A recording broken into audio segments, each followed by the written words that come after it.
¿Cómo están? Un saludo a todos. En el momento de evaluar impactos ambientales, hay ciertos criterios que se deben seguir. Esos criterios son usados para realizar la evaluación y la puntuación asignada a cada uno de ellos que corresponden entonces a la probabilidad de ocurrencia. Es decir, que si nosotros en nuestro proyecto, en el momento de realizar la evaluación de impacto ambiental, decimos que puede ocurrir ciertas situaciones, entonces tenemos que manejarnos con una puntuación para que nos pueda dar la predicción de lo que probablemente pueda ocurrir. La severidad de esto y si el aspecto ambiental está vinculado o no a requisitos legales, algún tipo de empresa que está suscribiendo, etcétera. Vamos a ver entonces aquí un ejemplo de una tabla que sería una escala de probabilidad de ocurrencia. Y por este lado vemos la puntuación que puede ser improbable, poco probable, probable y muy probable. De acuerdo a la frecuencia, si ocurre a veces, mensual, semanal, continuamente, y del historial, si alguna vez ya ocurrió, si nunca ocurrió, si es muy probable, siempre, y los factores y condiciones que pueden ser excelentes, buenas, regulares e inseguras. Entonces, esta es una pequeña tablita que se puede utilizar para la elaboración entonces de una probabilidad de ocurrencia. Más adelante vamos a ver un ejemplo también respecto a esto, pero esto nos puede ayudar muchísimo para poder entonces eh, predecir como criterio y dándole una puntuación a esto, de acuerdo al caso que se esté escribiendo. En cuanto a la severidad de un impacto, se puede evaluar también si se ha contemplado el uso de recursos o si hubo algún daño ambiental, definiéndolo también en niveles de severidad, que vamos a ver en la segunda tablita. La severidad del impacto entonces está definida por el mayor valor aplicable.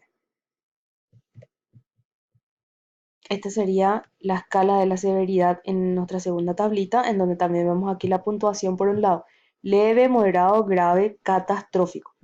El uso de recursos, si es normal el uso, si es moderado, si de momento hay ciertos consumos que no cumple con los estándares, grave si es el consumo excesivo o la frecuencia es muy repitente, o si es catastrófico cuando el consumo ya es indiscriminado y de acuerdo al daño ambiental también. Aquí, en la parte leve, hay una mitigación natural. En la parte moderada, ni críticos ni pequeños, el impacto generado puede ser mediante acciones simples. Aquí cuando ya es grave, ya hay una mitigación asistida. Y por último, cuando es catastrófico, los impactos obviamente son ya irreversibles, pero con reversidad económica no viable. Esta mitigación puede ser asistida con un alto costo debido a la corrección de la situación del momento. Entonces, esta sería nuestra escala de severidad también que nos puede ayudar entonces a una probabilidad de predicción. Hay algunos aspectos bastante significativos que para determinar esto si es significativo o no, se ha definido un índice ambiental mediante el máximo valor obtenido del producto de la probabilidad y de la severidad. En base a este valor, que toma el índice ambiental, se determinarán entonces los impactos significativos según nuestra tercera tablita, que vemos aquí. Nuestra tercera tablita nos da entonces el índice ambiental, en donde aquí vemos el índice ambiental mayor o menor a 2, de 2 a 6, de 6 a 12, hasta 12. Entonces la calificación, si es hasta 2, es tolerable. Hasta 6 poco significativo, hasta 12 significativo y más de esto ya es intolerable. Y las acciones a tomar, entonces aquí cuando es bajito no es necesario tomar ninguna acción, cuando es hasta 6 no requiere una acción, pero sí hay que darle seguimiento a controles. Cuando es 12 se debe implementar medidas de control ya para esto a corto tiempo. Y cuando sobrepasa ya esto cuando es intolerable, en caso que no se deba comenzar a continuar el trabajo hasta tanto se haya reducido el índice de valores significativos o poco significativos. ¿Está bien? Entonces esta es nuestra tercera tablita del índice ambiental que nos puede ayudar también entonces a la probabilidad de predicción. Vamos a ver un pequeño ejemplo aquí. Por ejemplo, un almacén que descarta cartón y material de embalaje. Bueno, ¿qué se hace aquí? La etapa sería el depósito de insumos. ¿Qué es el producto? Gestión del almacén. Los aspectos serían los residuos sólidos, cartones, material de embalaje. El impacto ambiental que pueda ocasionar esto es entonces una contaminación del suelo de tipo negativo, porque es temporal, o sea, está presente en la actualidad. El tipo de actividad es normal, el tipo de responsabilidad es directa, la severidad es de grado 1. Aquí ya podemos usar entonces la tablita como para que nos pueda dar el grado de severidad. Entonces, impacto ambiental 4. El requisito legal no requiere. En este primer ejemplo y utilizando nuestras tres tablitas podemos definir a lo que nos puede ayudar a predecir, mejor dicho, a lo que pueda ocurrir en esta zona.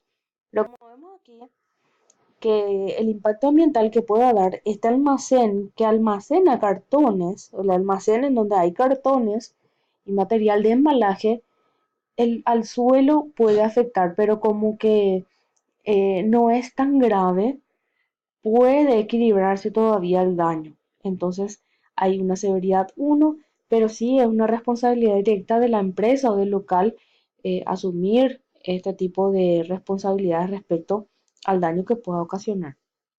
Ahora vamos a ver un ejemplo un poco. Y por último, perdón, que sería el aspecto significativo que no es tan significativo esto, o sea, que se puede solucionar. Bueno, aquí ya vemos un ejemplo un poco más severo sobre un almacenamiento de residuos peligrosos. O sea, sería como un local en donde almacena provisoriamente los residuos peligrosos. Bueno, y aquí, ¿en qué etapa está? Está en una etapa de depósito de insumos. El producto sería almacenamiento provisorio de residuos peligrosos. Aspectos, obviamente son peligrosos, que contienen toner, fluorescentes, pilas, baterías, etc.